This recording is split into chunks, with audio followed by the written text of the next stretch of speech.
I started something that was only meant to be a fleeting thrill, and now it's turned into one of my biggest regrets. Have you ever been in a situation like this? How did you handle the aftermath? I've made a huge mistake, and it's consuming me, but I don't know how to move forward. My husband, who is 45, and I, 40, have been married for 7 years and have a 5-year-old son together. We were introduced by a mutual friend who thought we'd hit it off. At first, we were just enjoying each other's company, not looking for anything serious. But as time went on, we realized we had a deep connection and decided to become exclusive. 2 years into our relationship, we got married. He's a software engineer at Google, and I work in sales at an insurance company. Everything in our family life was going well, until I made a grave error. About 5 months ago, my husband got a promotion at work, which meant he had to work longer hours. He came home tired every day, and our intimate moments became rare. Each time I tried to initiate something, he would dismiss me, saying he was too tired or giving some other reason. This started to really bother me, and to distract myself, I focused more on my job. One of my clients, Jay, a 48-year-old owner of a small fintech company, became a key part of my work. It was vital for my career to get his company's corporate health insurance contract with our firm, especially given the competitive insurance market.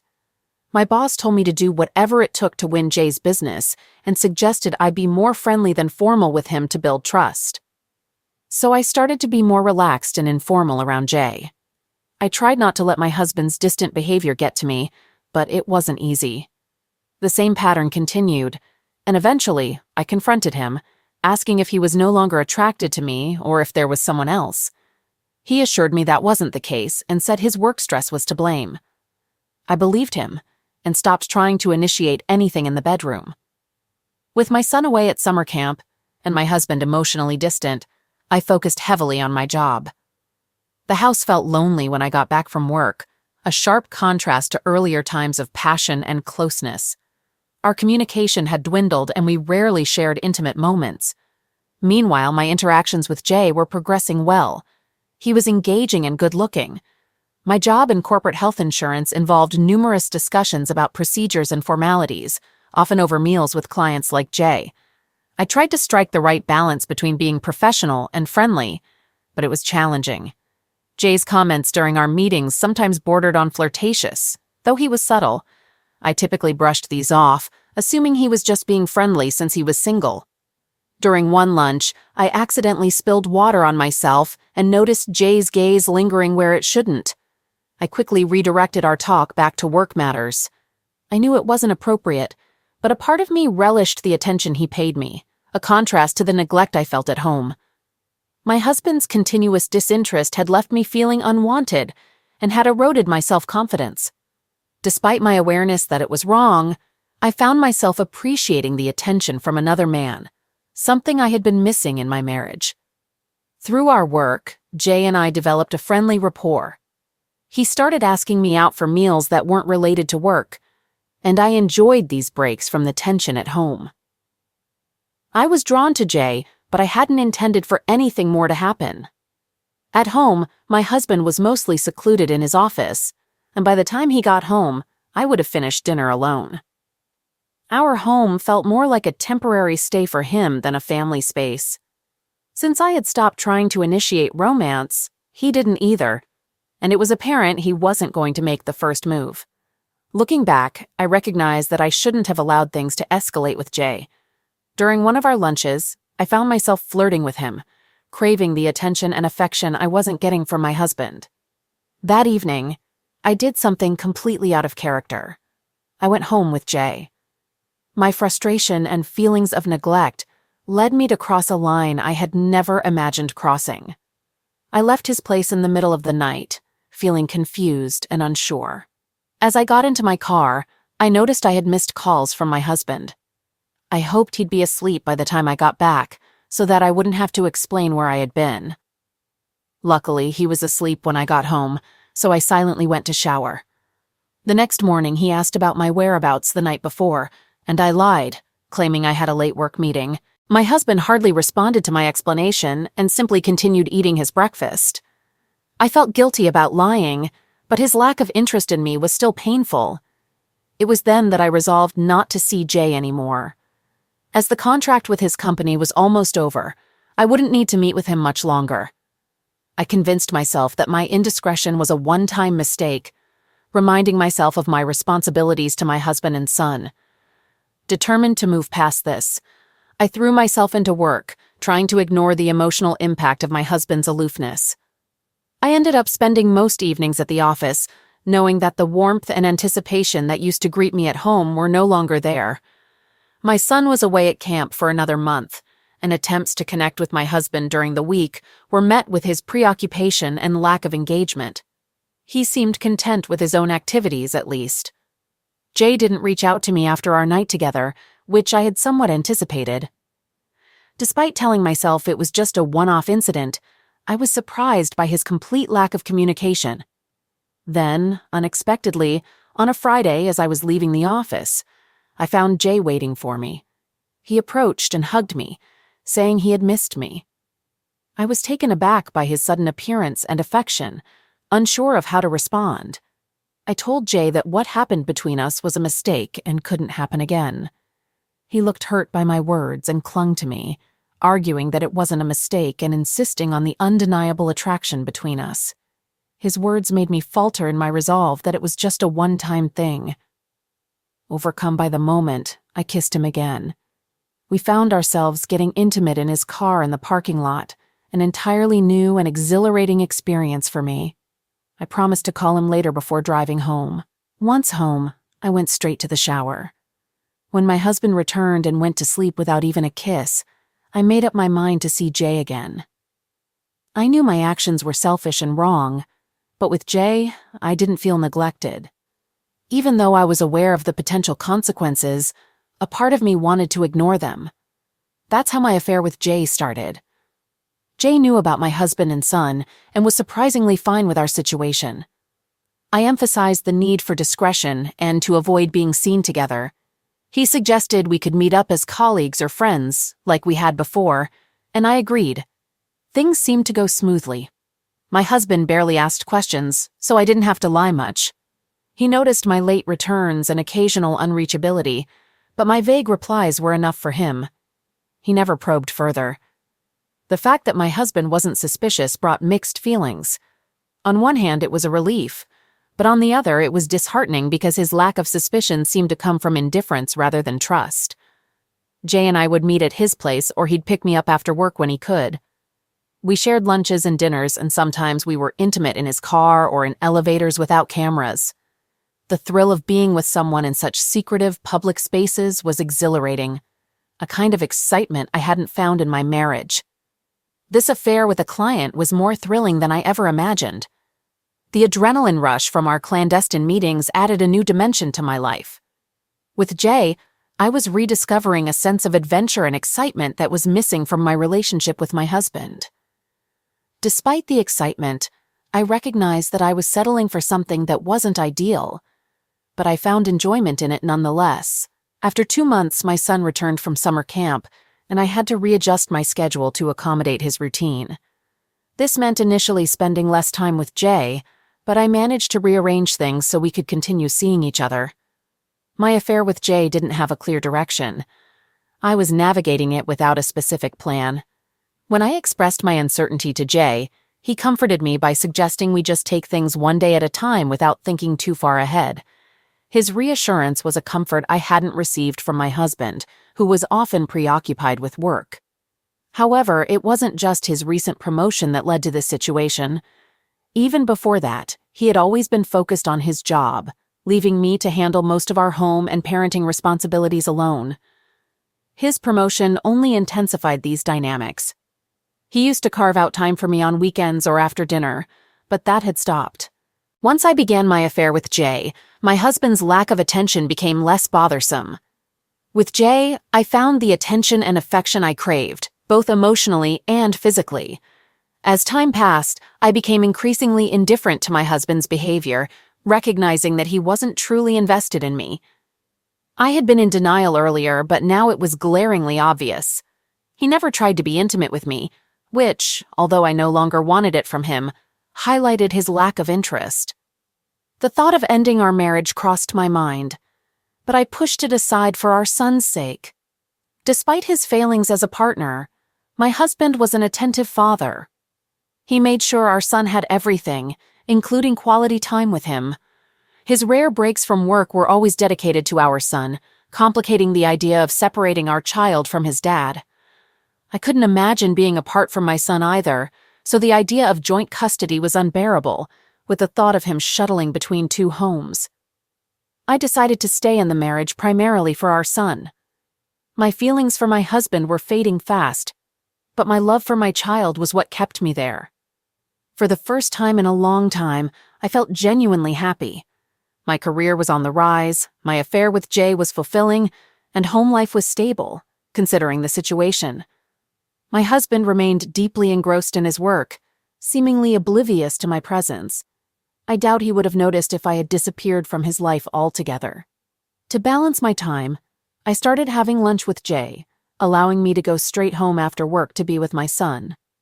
Jay was very understanding of my circumstances, accommodating our meetings to suit my schedule.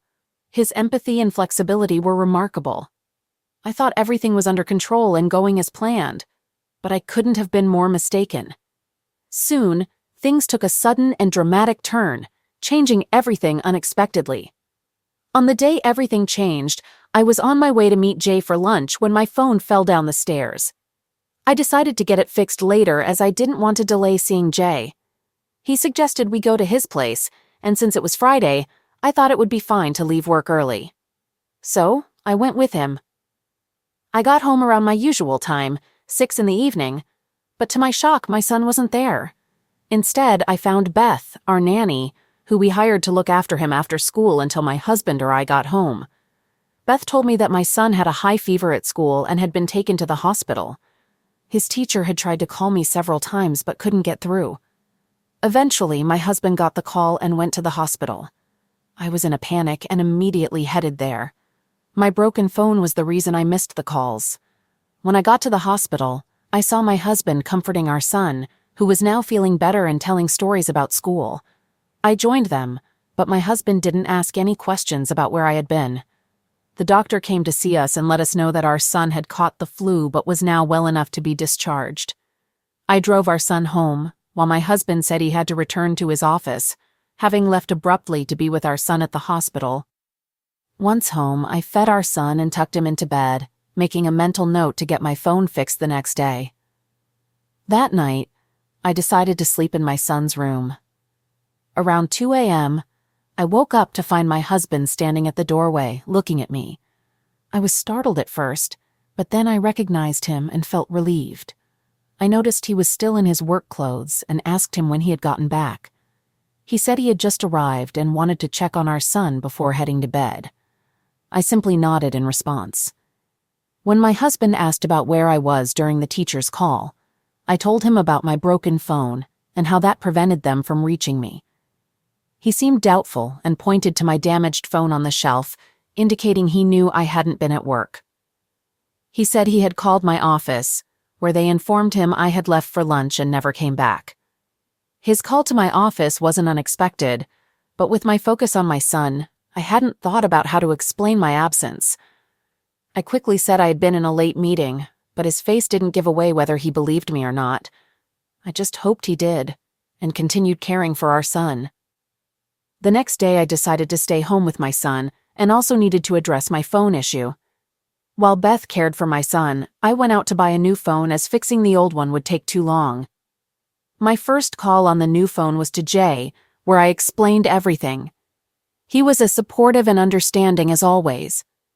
After his initial questioning, my husband didn't bring up the topic of my whereabouts again. The following days passed without major incidents. My son got better and returned to school, and our home life seemed to resume its usual routine. Returning to my regular office routine, I continued to meet Jay during lunch breaks.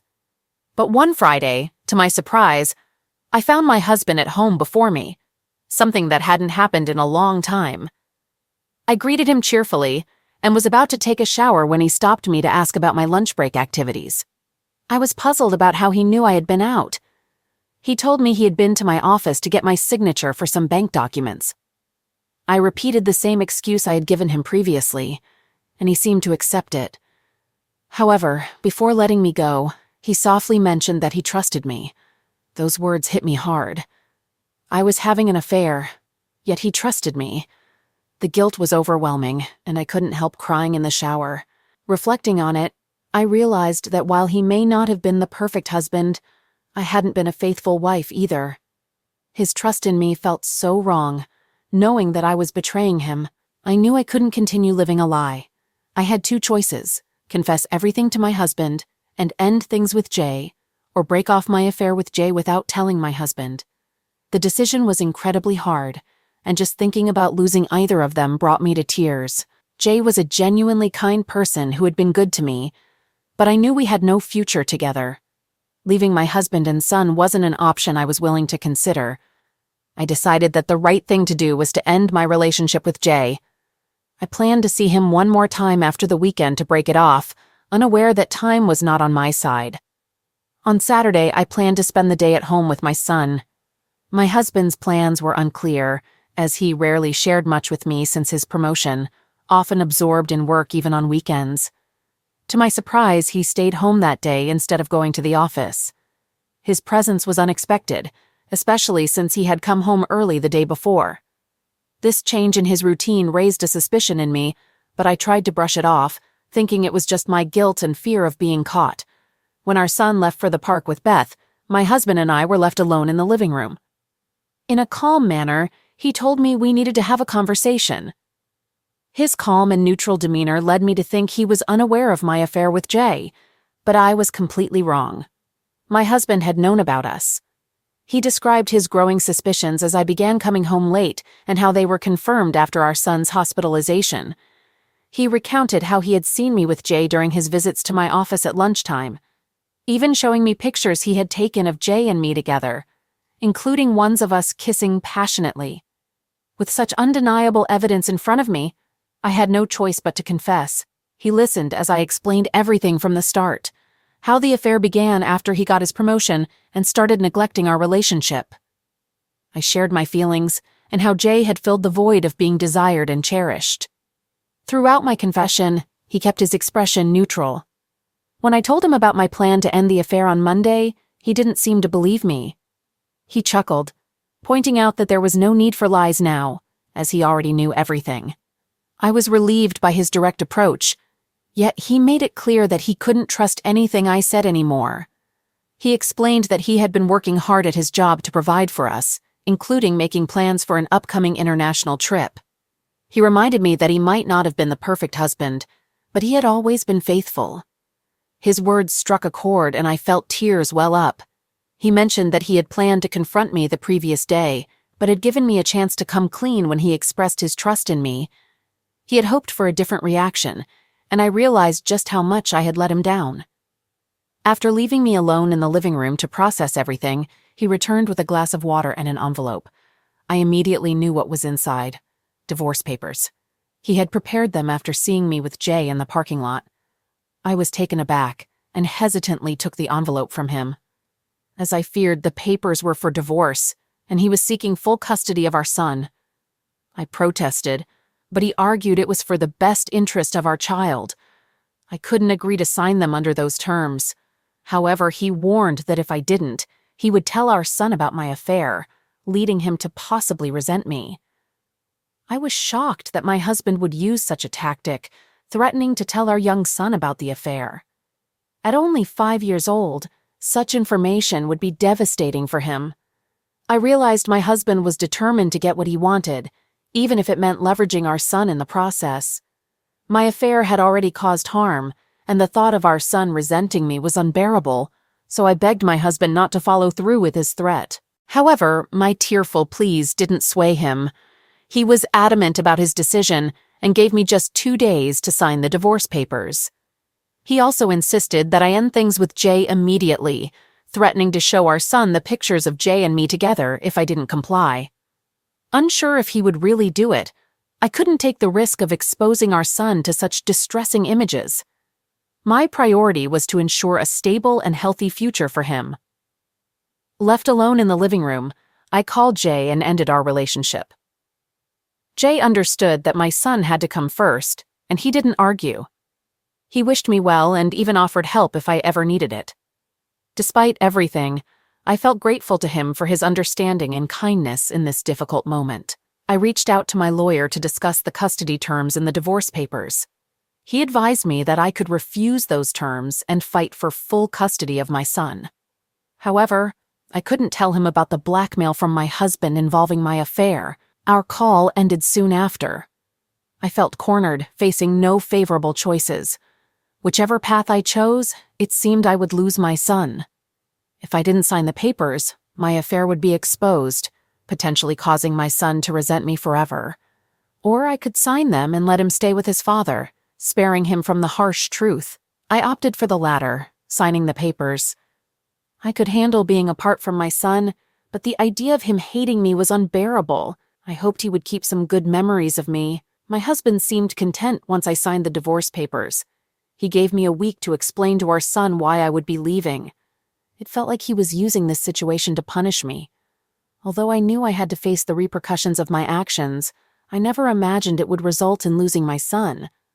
I had always hesitated to consider divorce because of my son, but now I was left with no other choice than to say goodbye to him. Telling my son that I was leaving was the most agonizing experience I've ever had. His tears during our conversation brought me to tears too, and even now, just thinking about it is painful. I did my best to explain to him that his dad would take care of him and that we would be together again soon. Seeing the hurt in his eyes was nearly unbearable, but I tried to stay strong for him. I treasured every moment I had with him that week. On Friday, when I dropped him off at school, I told him I wouldn't be home when he got back. He cried again, and I hugged him, promising we'd see each other soon. My husband watched us throughout the week. I secretly hoped that seeing my distress might change his decision, but he remained unmoved. I arranged for movers to take my things to a company apartment, the only quick option I had. When I left our house, my husband was there, showing no emotion. His indifference was clear. He told me he had started the divorce process and that his lawyers would handle everything. I just nodded. I asked him to take good care of our son and apologized for my actions. He assured me he would care for our son and told me I didn't need to worry. With that, I left the house, not saying anything more. It's been over a month since these events unfolded, and the divorce is still in progress.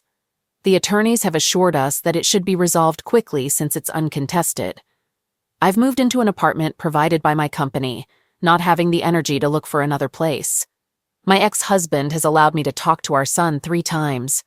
I miss him so much, and it hurts deeply, but I take comfort in knowing he is being well taken care of. My ex was always a great father, and I had no doubt he would continue to be so for our son.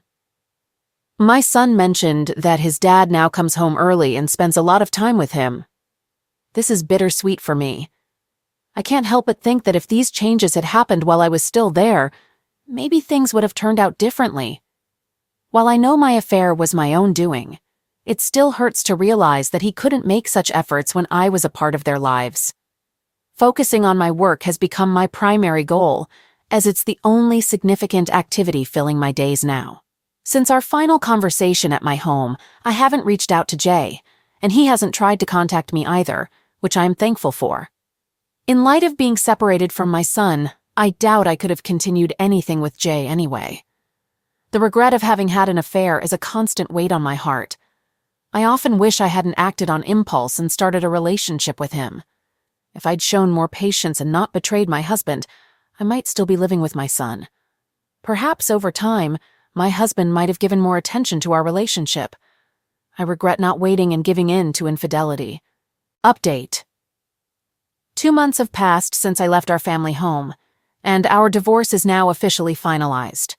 When my attorney asked if I wanted anything from my husband, I declined any claim to his assets. My only true desire was for my son, and since that wasn't possible, nothing else mattered to me. I've learned that my husband has moved on.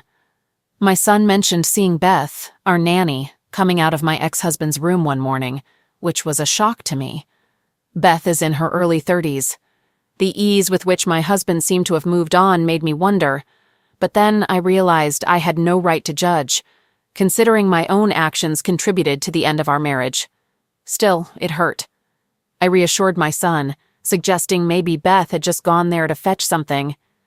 Despite my ex-husband using our son against me during our separation, I refused to stoop to such tactics. I wouldn't manipulate my son to get back at his father. I was just grateful to talk to my son whenever I could. Beth would call me at my son's request, which I appreciated. Maybe she felt guilty about her relationship with my ex-husband, but I still thanked her for letting me talk to my son. I also got to spend weekends with him, which became the best part of my life. He would fill me in on everything, making sure I didn't miss out on any part of his life. The regret over starting the affair remained, especially poignant when I had to return my son to his father's house, the house that used to be mine too. It's been a year since my last update, and my son recently celebrated his 6th birthday. He's adjusted remarkably to the changes in our lives. About 6 months after I left the house, he stopped crying when I would leave him. Now he just smiles when I drop him off. A bittersweet reminder of our changed relationship. It's somewhat comforting to know I no longer make him cry, but it also leaves me wondering if he misses me.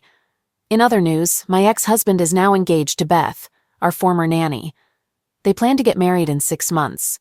Even though I was the one who strayed, it's still hard to see him moving on with someone else, especially in the home we once shared.